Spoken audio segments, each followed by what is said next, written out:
Senhor.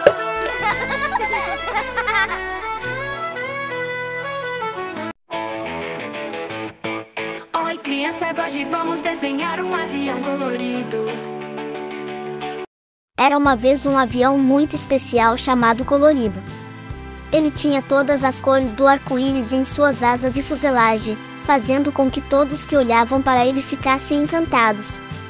Colorido adorava voar pelo céu azul, espalhando alegria e beleza por onde passava. Um dia, enquanto Colorido voava sobre uma cidade pequena, ele notou que as crianças estavam brincando no parque. Ao ver o avião colorido, elas começaram a acenar e a pular de alegria. Colorido, feliz em ver as crianças tão animadas, decidiu fazer algumas acrobacias no ar para entreter seus pequenos amigos. Ele fez loopings, piruetas e voos rasantes, formando desenhos coloridos no céu. As crianças aplaudiram e riram, maravilhadas com o show aéreo. Colorido então teve uma ideia brilhante: ele poderia criar uma mensagem especial no céu. Usando suas cores mágicas, Colorido desenhou um grande coração e escreveu "Felicidade" ao lado dele.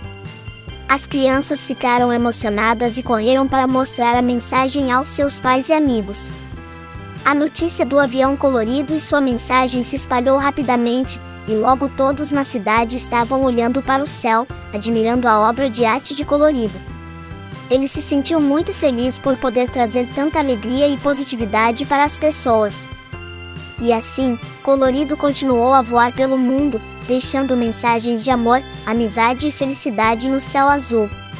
Cada vez que alguém olhava para cima e via suas cores brilhantes, sentia-se inspirado a espalhar bondade e alegria também.